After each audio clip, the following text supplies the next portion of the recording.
Shah news में आपका इस्तकबाल है। ताज़ा तरीन खबरों के लिए देखते रहिए शाह न्यूज। मुल्कियत एक है, इस कौम का नुकसान भी एक।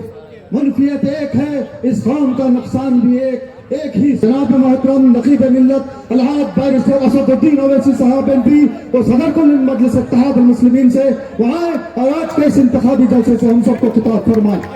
बिस्मिल्लाहिर्रहमानिर्रहीम। अस्सलाम वालेकुम व रहमतुल्लाहि व बरकातहू।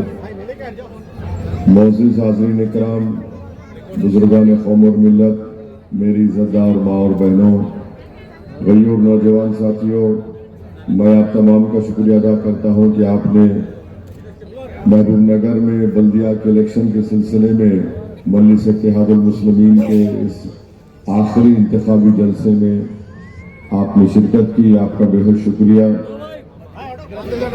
जैसा कि आप लोग जानते हैं कि महबूब नगर में मजलिस इत्तेहाद मुस्लिमीन के 16 उम्मीदवार हैं। वार्ड नंबर 1 से वार्ड नंबर डिवीजन 34 से सादतुल्लाह हुसैनी साहब, 50 से अब्दुल रशीद मुश्ताक साहब, मुजम्मिल मोहिउद्दीन साहब 59 से, मोहम्मद जहांगीर साहब 47 से, अब्दुल सलाम राहिल साहब 48 से, मोहम्मद इलियास मुजाहिद 40 नंबर वार्ड से, मोहम्मद महबूब 28 नंबर वार्ड से, जनाब अब्दुल महबूब साहब 54 वार्ड से, एक और नवाब साहब वार्ड नंबर 55 से, खमरुद्दीन साहब वार्ड नंबर 27 से, साजिद साहब 29 से, फसीउद्दीन साहब 30 नंबर वार्ड से, अब्दुल वहीद साहब 51 वार्ड से, फारूक अली 13 वार्ड से, मोहम्मद मोहसिन 17 वार्ड से, मोहम्मद इमरान शरीफ वार्ड नंबर 14 से। कुल 16 उम्मीदवार महबूब नगर में मजलिस इत्तेहाद मुस्लिमीन के इलेक्शन लड़ रहे हैं। नागर कर्नूल डिस्ट्रिक्ट कलवा कुर्ती से 3 उम्मीदवार हैं। वनपर्ती से टाउन से 3 उम्मीदवार, कोटा से 1, आत्मापुर से 1 उम्मीदवार, डिस्ट्रिक्ट गढ़वाल में शांति नगर से 1 उम्मीदवार, नारायणपेट से 2 उम्मीदवार और मक्खल से 2 उम्मीदवार हैं। मेरी आप तमाम लोगों से अदबन गुजारिश है कि 11 तारीख के दिन आप तमाम लोग मुत्तहदा तौर पर अपने एक वोट का इस्तेमाल मजलिस के इंतखाबी निशान पतंग पर मुहर लगाकर अपने इत्तेहाद को मजबूत करिए, अपने सियासी शऊर का सबूत दीजिए और अपनी जमीनी सतह से अपनी लीडरशिप को मजबूत करिए। आपके वोट से जब आपका नुमाइंदा कामयाब होगा तो वो आप ही के दरमियान में रहकर आपकी मसाइल, आपके वार्ड की जो तकालीफ है उसको दूर करेगा। अब शहनशीन बतशरीफ फरमा हजरत मौलाना सैयद अब्दुल रज़ाक शाह साहब, जनाब जावेद साहब, मजलिस इत्तेहाद मुस्लिमीन के तमाम जिम्मेदारान, मजलिस इत्तेहाद मुस्लिमीन के सदर मोतमदीन, अराकीन, मुहिबान मजलिस इत्तेहाद मुस्लिमीन, मैं आपके सामने आज आखिरी दिन इंतखाबी मुहिम के आखिरी दिन में यहाँ पर आया हूँ सिर्फ यही गुजारिश करने के लिए कि मजलिस के उम्मीदवारों को आप कामयाब और कामरान करिए। मजलिस इत्तेहाद मुस्लिमीन के मुखालिफिन के पास सबसे पहला एक जुमला होता है जिसका ताल्लुक हकीकत से नहीं है, जो झूठ पर मुबन्नी है। कोई कहता है कि देखो हम रूलिंग पार्टी में हैं, बरसर इख्तिदार जमात है। कोई कहता है कि हम दिल्ली में हम हुकूमत कर रहे हैं, तो कोई और कहता है कि हम तेलंगाना में 10 साल हुकूमत किए थे, इसीलिए आप हमको वोट दो। याद रखिए, ये इलेक्शन हुकूमत बनाने का नहीं है, ये इलेक्शन जमीनी सतह से आपको अपनी लीडरशिप को मजबूत करने का है। ये बल्दिया का इलेक्शन जरूर है, मगर ये बहुत अहम इलेक्शन है। अगर यहां से हम अपने नुमाइंदों को कामयाब करेंगे तो हम बेबाक तरीके से न सिर्फ महबूब नगर की आवाम के मसाइल की तर्जुमानी कर सकेंगे, बल्कि हम अपनी सियासी ताकत का एक मुजाहरा भी इससे होता है। आपकी वोट की अहमियत का अंदाजा इससे लगाया जा सकता है। और जो लोग ये कहते हैं कि मजलिस इत्तेहादुल मुस्लिमीन कभी इख्तिदार पर नहीं थी, या हम रूलिंग पार्टी है, या हम 10 साल हुकूमत किए। कोई बीजेपी वाला बोलता है कि मैं दिल्ली में हमारी हुकूमत है, तो हम उन लोगों को एक ही बात बताना चाहते हैं। मैं आपको बताना जरूरी समझता हूं, शायद बहुत से लोग इस वाक़े को याद नहीं रखते होंगे। 2024 में 4 सितंबर के दिन जैनूर आदिलाबाद में एक बहुत बड़ा फसाद हुआ। रूलिंग पार्टी कांग्रेस की है।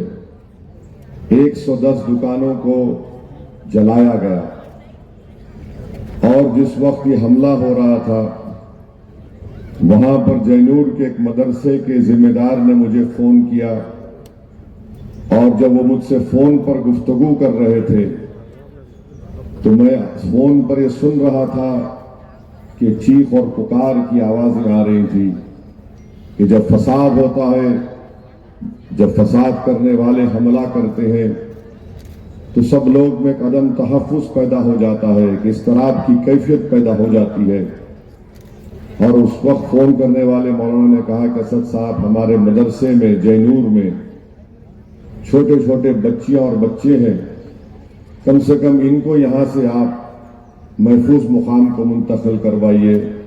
यहां पर इतनी दुकानों को आग लगा दी गई, और मैं फोन पर उनकी गुफ्तगू सुन रहा था, तो इस बात का अंदाजा मुझे हो गया, क्योंकि बच्चों की चीखों पुकार की आवाज और एक कोहराम मचा हुआ था।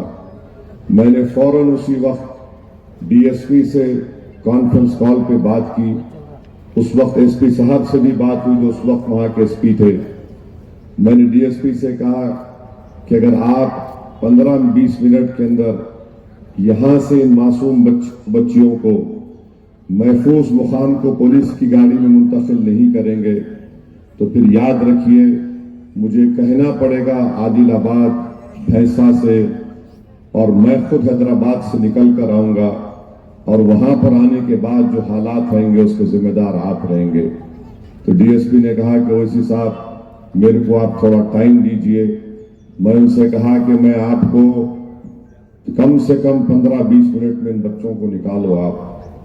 तो पुलिस की गाड़ी में उस मदरसे के बच्चे और बच्चियों को पुलिस अपनी गाड़ी में बिठाकर उनके घर तक पहुंचाई, या फिर उनके रिश्तेदारों के घर तक पहुंचाए। अब रूलिंग पार्टी में जो लोग हैं, या जो 10 साल हुकूमत करे, कहां थे ये तमाम के तमाम बांकड़े पहलवान? कहीं नजर नहीं आए,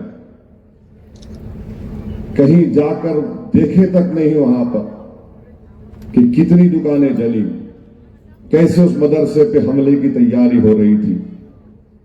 आप अंदाजा लगा सकते हैं कि 2024 में तेलंगाना में जैनूर में मुस्लिम अक़लियतों का 25 दिन तक समाजी बायकॉट हुआ। कोई दुकान खोलने नहीं देते थे, और कोई दुकान पर जाकर हम दूध और बिस्किट पानी भी नहीं खरीद सकते थे। आप पूछो, मैं एक एक लफ्ज आपको सच्चाई पर मुबन्नी है मेरा लफ्ज। 25 दिन तक, और उसके बाद हम बार बार डीजीपी के पास में जाता था। मुताल्लिका गवर्नमेंट के जो इंचार्ज मिनिस्टर थे, मोहतरमा खम्मम की, मैंने उनसे हम मिलते थे। किसी को बाहर से आने की इजाजत नहीं, 25 दिन तक इंटरनेट नहीं। उसके बाद मजलिस इत्तेहादुल मुस्लिमीन ने, यह हैदराबाद से मैंने 15 लाख की रेशन किटों को जमा किया, और यहां से 2 लारी भिजाया वहां पर जैनूर को। तो पुलिस ने बड़ा इसरार किया, आप मत आइए, आप आदिलाबाद के सदर नजीर को भिजाइए। नजीर साहब जाकर मदरसे काशिफुल उलूम में, वहां पर ये 15 लाख के रेशन किट, जो लोग भूखे थे, उनको घर बुलाकर या फिर उन घरों तक पहुंचाए। जो 110 दुकानें जली गई थी, मैंने उन तमाम दुकान वालों से उनके अकाउंट की डिटेल्स मंगवाकर आरटीजीएस किया। मजलिस के चैरिटेबल रिलीफ अकाउंट से 36 लाख रुपए में अकाउंट में डलवाया। बाज लोग बोले जाकर कि साहब भी दुकानें ऐसी जल गई कि उनको फिल वक्त पैसे देना है। 5 लाख रुपए की वहां पर मैं रकम भिजाया। 51 लाख रुपए की इमदाद मजलिस इत्तेहादुल मुस्लिमीन ने की। ये जो बीआरएस कांग्रेस के जो लोग दुम छल्ले पैसे बांटते फिर रहे ना, जब वहां पर मुसलमान भूखा मर रहा था, समाजी बायकॉट हो रहा था, दुकानें जल रही थी, कहां थे तुम लोग? कहां गई तुम्हारी गीरत? कहां गई तुम्हारी मिली हमियत? उस वक्त नजर नहीं आए। अब आकर आप बोलते हम रूलिंग पार्टी, हम 10 साल हुकूमत करे। अरे तुम हुकूमत करो मत करो, मजलिस इत्तेहादुल मुस्लिमीन का मुकाम यह है कि जब मदरसे पे हमला हो रहा था, जिसके दिल में अल्लाह उसके रसूल का इल्म है, उन्होंने पहला फोन मजलिस को किया, तुमको नहीं किया। यह हमारे मोहब्बत और एतमाद है। आप पूछ लो उन लोगों से जाकर, जैनूर को फोन लगाओ, अभी पूछो असदुद्दीन ओवैसी ये बात करे। कितने बड़े बड़े उलमाए कराम वहां पर फंसे हुए थे। 25 दिन तक किसी का सोशल बाइकआउट हो सकता है, बताओ आप? कोई दुकान नहीं खोलने दिया जा रहा था, कोई दुकान पे जाकर खरीद नहीं सकते थे। और फिर हमको बोलते, अरे याद रखो जालिमों, मजलिस इत्तेहादुल मुस्लिमीन सिर्फ इख्तिदार के लिए सियासत नहीं करती, जान माल और इज्जत की हिफाजत के लिए मजलिस इत्तेहादुल मुस्लिमीन काम करती आई। और फिर आप जानकर और एक बात बता के जाऊंगा, 2023 का असेंबली इलेक्शन हुआ, मेदक टाउन में फसाद हुआ ईद उल जुहा बकरीद से पहले। वहां पर हमारे एक हिंदू भाई का बड़ा अस्पताल है, उसमें घुस के मारे क्योंकि जख्मियों को लेकर गए थे। हमारे हिंदू भाई के दवाखाने को नुकसान पहुंचाए। फिर उसके बाद क्या हुआ, मेराज और एक मिनट है,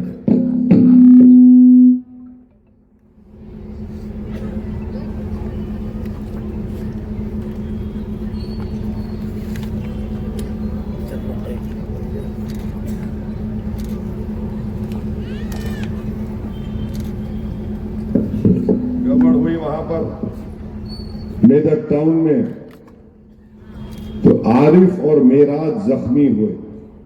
असर हॉस्पिटल को कौसर लेकर आए, आप लोग लेके आए, वहां गए भी तुम, वहां पर मुंह दिखा नहीं सकते तुम जाके वहां पे। तुम्हारे को उनसे डर होता, उनको उनके लीडर से डर होता। हम वहां चले गए तो उनका वोट हमारे को नहीं मिलता। जब बच्चे दवाखाने में आए, असरा हॉस्पिटल को 7 बच्चों को जेल को भिजाया गया था, मंजलिस जमानत करवाई लोगों की। फिर ये असरा, ये 2 बच्चे थे, आरिफ या मेराज, असरा दवाखाने में जख्मी थे, इसमें से एक बच्चे को एंटिसिपेटरी बेल हम दिलवाए। फिर मदरसे मुश्ताकुल उलूम में आप सोचो 2023 में कुर्बानी नहीं दी गई थी मेदक टाउन में। मजलिस जाकर वहां पर बैठी तो तय पाया मुश्ताकुल उलूम में कुर्बानी देंगे। कहां थे लोग? रूलिंग पार्टी हम 10 साल करे, खुला करे, नहीं थे। फिर आप एक और वाकया बता रहा हूं, दौलताबाद, ये पटनचीरू और हैदराबाद की नरसापुर कॉन्स्टिट्यूंसी में बीच का इलाका है। जुलूस जा रहा था, एक गलती से छोटी बच्ची के हाथ से चप्पल गिर गई। हुजूम में बजरंग दल के लोग घर में घुसकर घर में हमला किए, लोगों को, खवातीन को मारे। उस घर में टायर की एक दुकान थी, उसको नुकसान पहुंचा दिए। फ्रूट का गोदाउन था, वो साहब का जला दिए। कौन गए वहां पर? घर पे हमला होते वक्त मुझे फोन किए, असद साहब हम लोग मर जाते। इत्तेफाक से कौसर मोहिउद्दीन करीब में थे, बोला जाओ भाई फौरन जाओ, निकल के जाओ। वो पूरे घर वालों को कौसर मोहिउद्दीन अपनी गाड़ी में, पुलिस की गाड़ी में बिठा के वहां से मुंतकिल करे उनको। फिर 8 दिन तक घर को नहीं आना बोले। ये तेलंगाना में हो रहा, ये कोई बाहर नहीं हो रहा। फिर कौसर मोहिउद्दीन 8 दिन के बाद ले जाकर घर में घर वालों को छोड़े। औरतों को जख्म आया वहां पर। कहां थे लोग?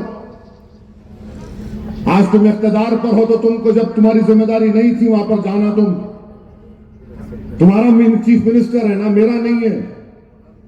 तुम 10 साल हुकूमत करे, तुम्हारी पार्टी का एमएलए है वहां पर खरीद में, वो नहीं गए। फिर उसके बाद नरसापुर टाउन में मोमिन गली में एक साहब की एक गैस वाले से बहस हुई। पूरे बजरंग दल वाले जावेद को रोड पे लड़ा लड़ा के मारे। जावेद को मारने के बाद मैं फोन करके जावेद को टूपरान में एक महफूज घर पे रखा, पुलिस से केस बुक करवाया, पूरे बजरंग दल के लोग गिरफ्तार हुए। मेरे अजीज दोस्तों और बुजुर्गों, बताने का मकसद यह है कि ये मजलिस इत्तेहादुल मुस्लिमीन काम करती है। आज इलेक्शन आया तो वोट का मुतालबा करते हैं कि हम रूलिंग पार्टी, हम 10 साल हुकूमत करें। मैं आपसे मुतालबा कर रहा हूं और मेरा हक बनता आपसे। मैं आपके घर पे नहीं आऊंगा तो किसके घर पे जाऊंगा बताओ आप? और आप अगर मुझे आकर बोलेंगे नहीं कि आप में गलती है, तो आप ही मेरी गलतियों को सुधार सकते। ये हालात हैं, याद रखिए। फिरका परस्ती का जहर इतना फैल चुका है कि आप अंदाजा भी नहीं कर सकते उसका। कई वाकयात मैं बोल नहीं रहा हूं आपको। कुरैश बरादरी के लोगों से पूछो आप, जो हैदराबाद उनका ना उसमें गाय होती, ना उसमें गैर कानूनी को होता। कोई जानवर आ रहा रोक कर मारम पीटी करते। फिर रात में मंजलिस के लोग रात के 1:30 बजे, सुबह के 1:30 बजे, 3 बजे दवाखाने को भागना पड़ता या पुलिस को बोलना पड़ता। ये लोग कहां है? फिर तुम रूलिंग पार्टी है ना, तुम 10 साल हुकूमत करे, कहां है तुम्हारा वजूद? क्या है बताओ? सीएम की कॉन्स्टिट्यूंसी कोडंगल में कब्रिस्तान की दीवार को तोड़ दिए, बुलडोजर अंदर चले गया। कौन जाकर ठहरा उसके वक्त? मजलिस के जिम्मेदार गए थे। अब्दुल हादी तांडुल से गए, कोडंगल के जिम्मेदार ठहरे। बाद में फिर बुलाकर सीएम ऑफिस में लोग समझाकर दीवार उठा दी गई। मेरे अजीज दोस्तों और बुजुर्गों, मजलिस इत्तेहादुल मुस्लिमीन के नुमाइंदों को जब आप कामयाब करेंगे तो इख्तिदार के लिए नहीं बल्कि आपकी आवाज के लिए, आपके नुमाइंदों को आपकी जरूरत है। और यही काम हमारे मरहूम कायद सालार मिल्लत ने किया। उस वक्त के आंध्र प्रदेश में सालार मिल्लत मरहूम अहमद पाशा कादरी, मरहूम रहमत हुसैन जैदी, हमारे सीनियर कायद बैठे यहां पर। कभी पूछो आप उनसे, हादी साहब से। आज हादी साहब उम्र के बड़े हिस्से में आ गए, मगर कैसे हालात थे? उनकी मेहनत थी कि आज हम इस मुकाम पर पहुंचे।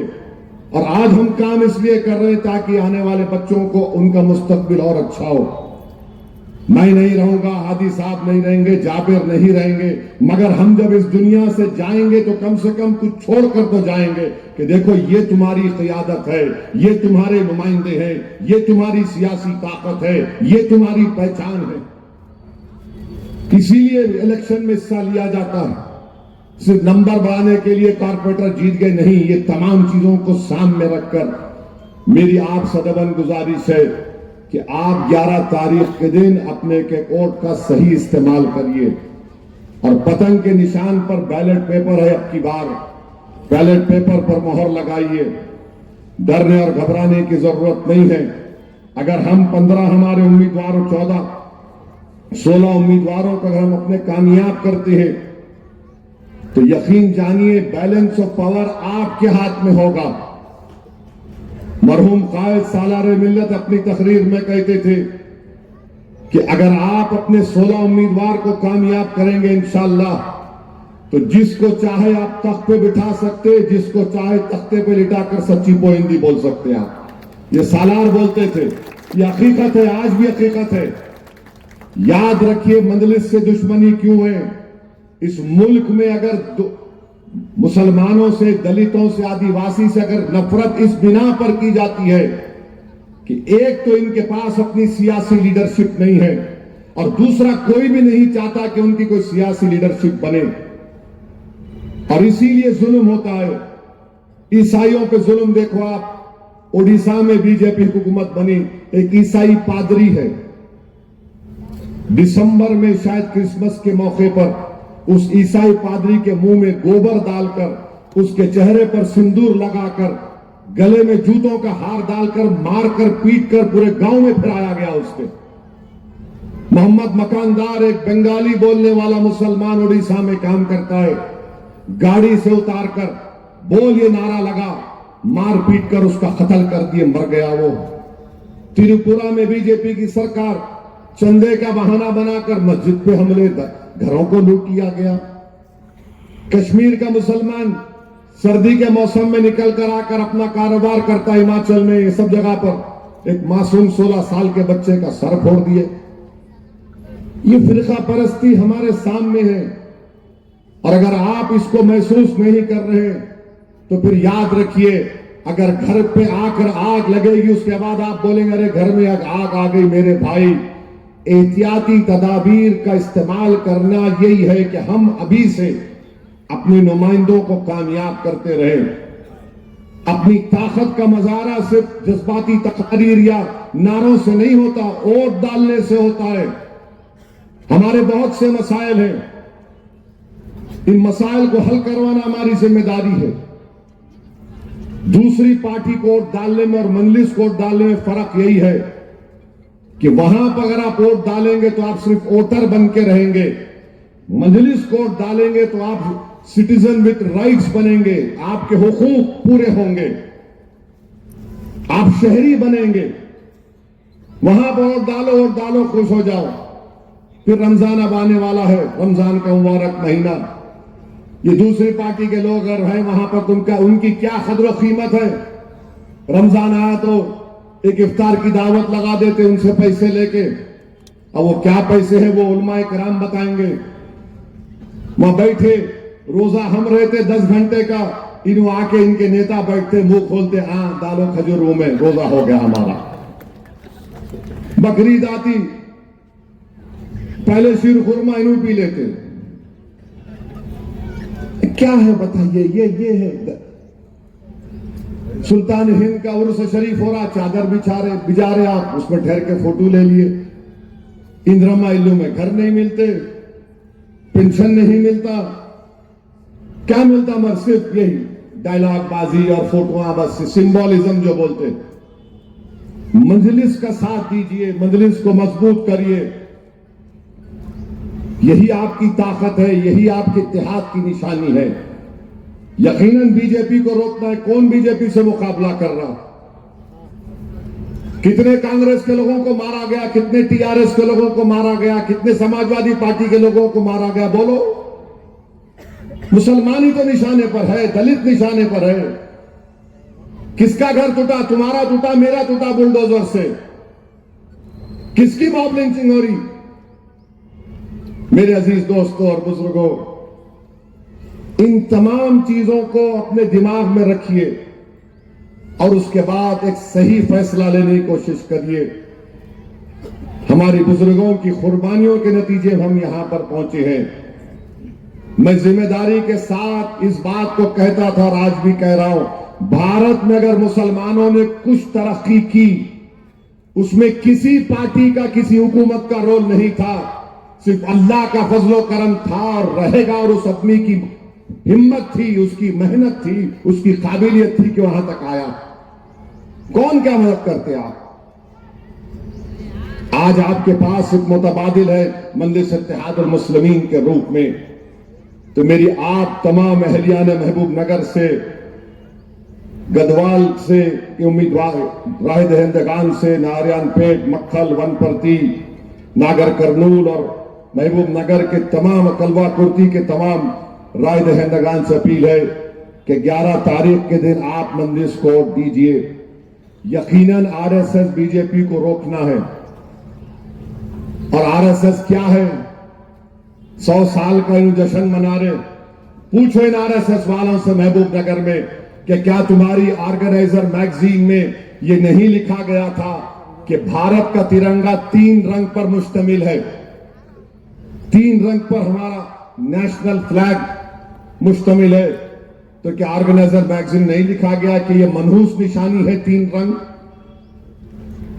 पूछो इन लोगों से, लिखा गया था जब बाबा साहब अंबेडकर ने संविधान और आईन बनाया, तो क्या इनके आरएसएस के बड़ों ने नहीं लिखा कि हम इस संविधान को नहीं मानते, मनुस्मृति को मानते हैं? अगर मनुस्मृति की बात यहां पर करना शुरू कर दूं तो सबको रात भर नींद नहीं आएगी।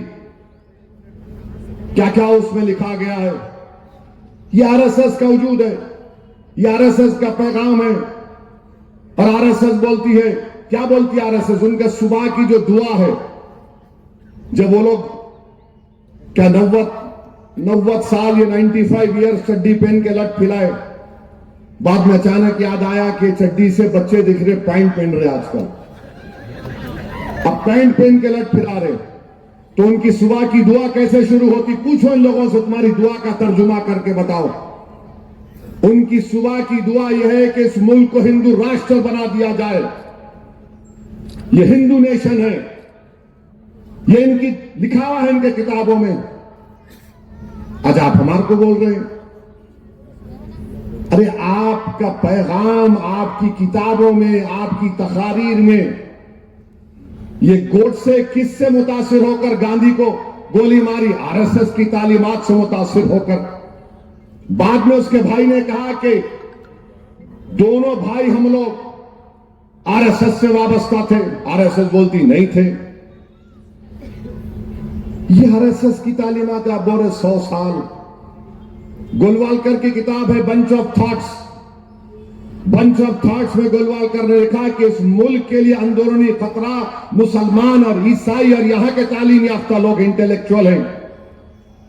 हमको इंटरनल थ्रेट बताया गया है। उनकी किताब में लिखा गोलवालकर ने। दीनदयाल उपाध्याय क्या लिखे, अगर वो बोलना शुरू करूंगा तो फिर बहुत लंबा टाइम हो जाएगा। मेरे अजीज दोस्तों और बुजुर्गों, और फिर जो लोग बोल रहे कि भारत रत्न उनको दिया जाना चाहिए, सुनो आरएसएस वालों, हैदराबाद सरजमीन दखन के मौलवी अलाउद्दीन थे, जिन्होंने मक्का मस्जिद के इमाम थे, खुतबा दिया रमजान के महीने में, जुमे के दिन पूरी मजमे को लेकर मौजूदा सुल्तान बाजार अंग्रेजों की रेजिडेंसी थी। मौलवी अलाउद्दीन गए, वहां पर एहतजाज किए, क्योंकि औरंगाबाद में मुजाहिद आजादी को अंग्रेजों ने पकड़ लिया था। निजाम की हुकूमत थी, निजाम अंग्रेज उनकी हिफाजत करते थे। आप सोचो उस जमाने में एक मुसलमान हुक्मरान है,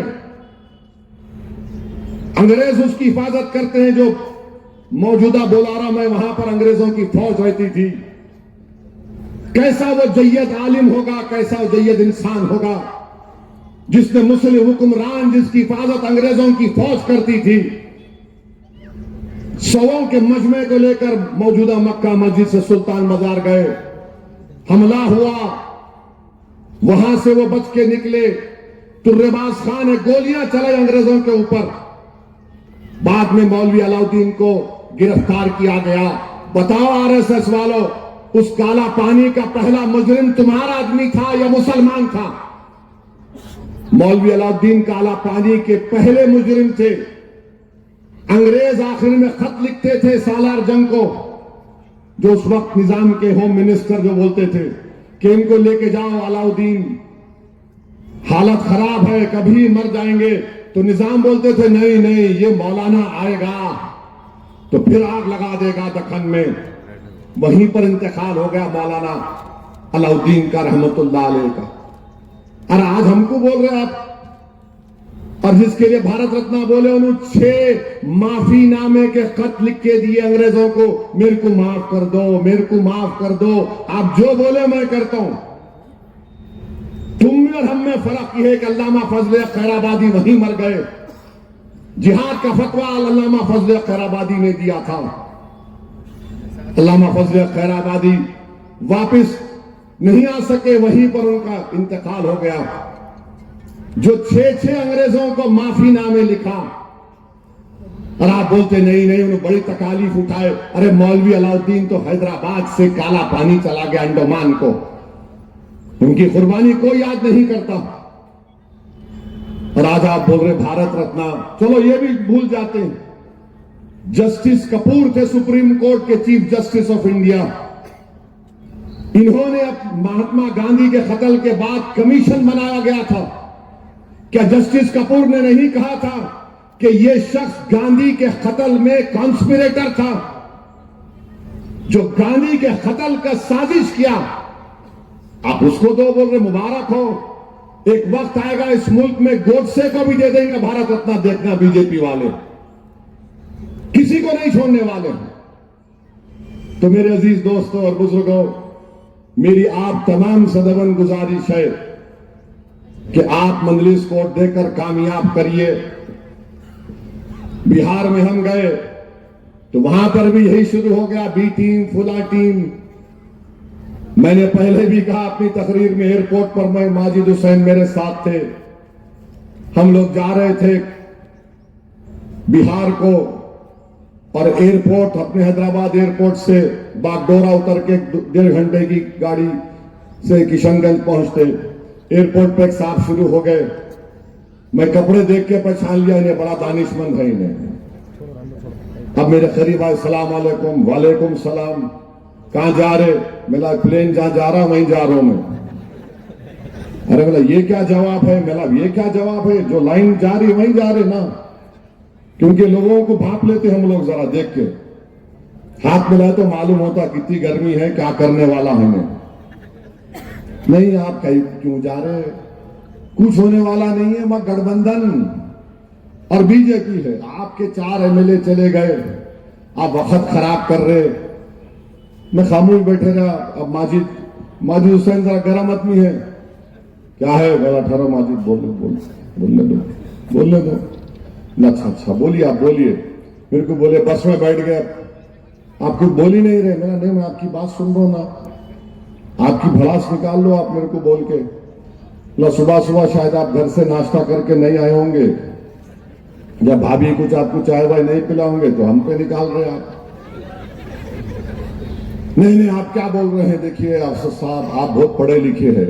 यहां पे मेरा थोड़ा, मैं बोला अजीजत, मेरे को मेरे मरहूम वालिद हैदराबाद से लंदन भिजाए पढ़ने के लिए, और उनकी दुआओं की वजह से अल्लाह ने मुझे, मेरी माँ और मेरे वालिद की दुआओं की वजह से अल्लाह ने मुझे नेक और काबिल बनाया। मैं गुनाहगार हूं, मगर वो सब मेरे अब्बा को क्रेडिट जाता। अब ये पढ़ा मैं, मेरे वालिद के हुक्म की तामील किया। मतलब ये मत बोलो आप पढ़े लिखे हैं। मतलब क्यों पढ़ा मैं? इसलिए कि यहां पर आकर जो काबिलियत अल्लाह ने मुझे अता की उसका थोड़ा इस्तेमाल करूं।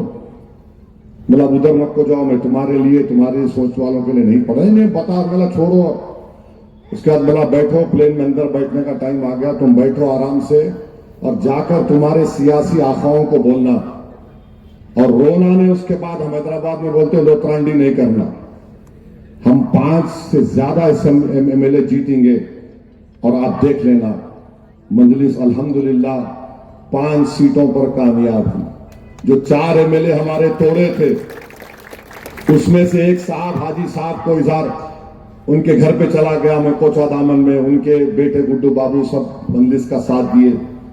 3 को टिकट ही नहीं दिए, 1 को दिए। अल्लाह का करिश्मा देखिए, अल्लाह का फैसला देखिए।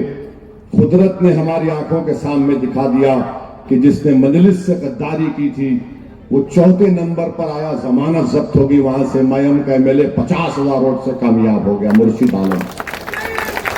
फिर महाराष्ट्र का इलेक्शन हुआ, फिर शुरू होगा, नहीं जीतते, नहीं होता। इम्तियाज जलील की फोटो फेंक दिए। अरे टिकट नहीं दे तो नाराजगी जरूरी है, हर एक की ख्वाहिश होती है। नहीं कुछ नहीं होता। बोले ठीक है भाई, अब कुदरत के फैसले तो अल्लाह करने वाला है। मजलिस बड़ी, औरंगाबाद में 33 कारपोरेटर कामयाब हुए। शिंदे हमसे कम, शरद पवार मजलिस से कम, कांग्रेस मजलिस से कम। 33 कारपोरेटर। बंबई में 8 जीते, जो अखिलेश यादव अपने 5 MP बिहार को भिजाए थे। और मजलिस याद रखो, सुन लो, आज तुम इलेक्शन लड़ रहे ना, हम माफ करते मगर भूलते नहीं कभी भी हम।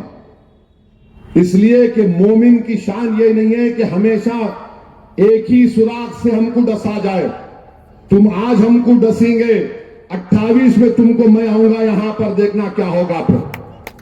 तुम समझ रहे नहीं हमारी बात को। अखिलेश यादव 5 MP को भिजाए तो हमने अहमद बलाला को बोले, जाओ बलाला साहब, शिवाजी मानकुंड असेंबली हल्का है, समाजवादी का एमएलए, आप वहीं बैठो। बलाला साहब वहीं बैठे। 8 वार्ड थे, 6 मजलिस जीती, इसमें दलित भाई उबाले साहब जीत गए।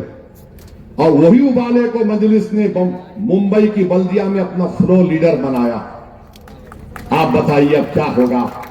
125 कारपोरेटर म्युनिसिपैलिटी के मजलिस के जीते महाराष्ट्र में, भारत का दूसरी बड़ी रियासत।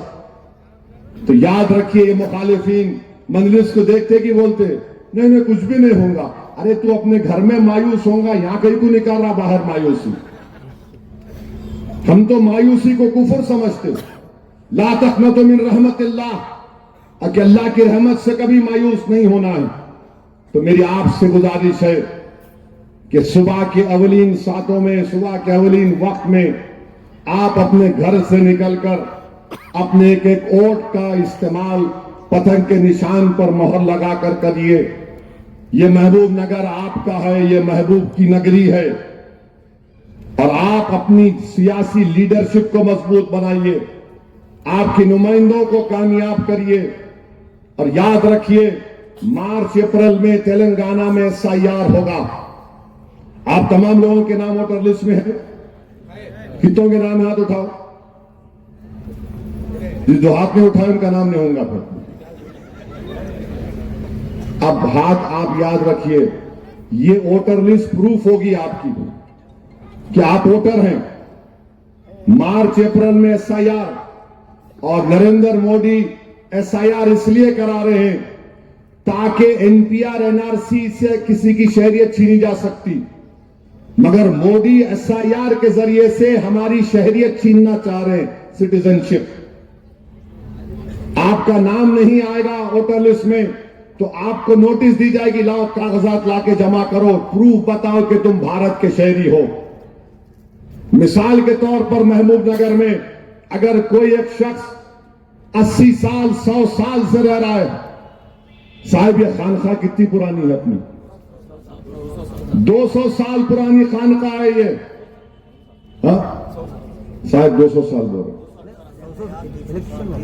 हाँ हयात और फिर मिसाल मिला के 200 साल। खुदा ना खास्ता अगर साहब को नोटिस दी गई, आप कहने कागज क्या लेके आओ।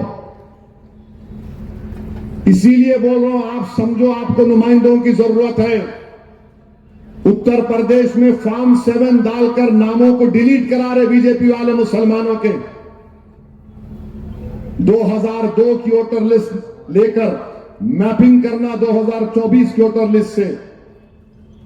मैं यहीं पर महबूब नगर में बोला था एक जलसे में, आपको याद होगा जाबिर साहब, पासपोर्ट बनाओ बोल के याद होगा आपको। 6-7 महीने पहले बोला था तो हमारे मुखालिफिन बोले डरना शुरू कर दिए। देखो ऐसे जाहिल और ऐसे बेवकूफ किस्म के लोग हैं मुखालिफिन। अरे मजलिस इत्तेहादुल मुस्लिमीन के बारे में सालार बोलते थे कि अब हवाओं को सूंघ कर बोलते हैं कि तूफान आने वाला है। तुम बारिश जिस्म पे गिरने के बाद बोलते रहे मैं भीग रहा हूं। तो अभी से तैयारी करना है, डॉक्यूमेंट्स तैयार करना है, डॉक्यूमेंट निकालना है, रेजिडेंस प्रूफ, SSC का सर्टिफिकेट, पासपोर्ट, फिर वो 2002 की वोटर लिस्ट लेके प्रोजनी की मैपिंग करना है। इंशाअल्लाह मजलिस पूरी रहबरी करेगी। आपके नुमाइंदे अगर होंगे तो दौड़ेगा मजलिस का नुमाइंदा। आप उसको नाम से बुला सकते, इधराओ मियां, क्या नाम है, इधराओ सादतुल्लाह, इधराओ मुश्ताक, इधराओ वहीद, इधराओ फारूक, यहां पर आओ महबूब, यहां पर आओ महबूब। दूसरों को बोल सकते हैं, हाँ हमारे को बोल रहे हैं, हम अन्ना की पार्टी के, हम फुसलान की पार्टी के। मजलिस का नुमाइंदा भाई से खादिम दौड़ेगा आपकी मदद करने के लिए। तो आप खादिमों को कामयाब करो और वो खादिम तुम्हारा नुमाइंदा रहेगा इंशाअल्लाह ताला। तो ये SIR पे भी नजर रखिए। मार्च अप्रैल में होगा, उसके ताल्लुक से मैं खुद आऊंगा। हम लोग तमाम उलमाए कराम को, मशाइखीन उज़्ज़ाम को वोटर लिस्ट पे वोट डालो, नुमाइंदे को कामयाब करो, ताकि वो जो आने वाली साजिश है हम उसको नाकाम कर सकें। ये काम आपको करना है। वहां पर दौरा होगा। मैं तमाम ही नौजवानों से गुजारिश करूंगा कि वो अपने अपने बाइक यहीं पे रखें। असद साहब जो है ना विकाराबाद तांडुर के लिए रवाना हो रहे हैं। यहाँ मकामी मजलिस कायदीन ग्रुप की शक्ल में तमाम वार्ड्स का जो है ना रैली की शक्ल में दौरा करेंगे। जो जो अपने अपने इलाके के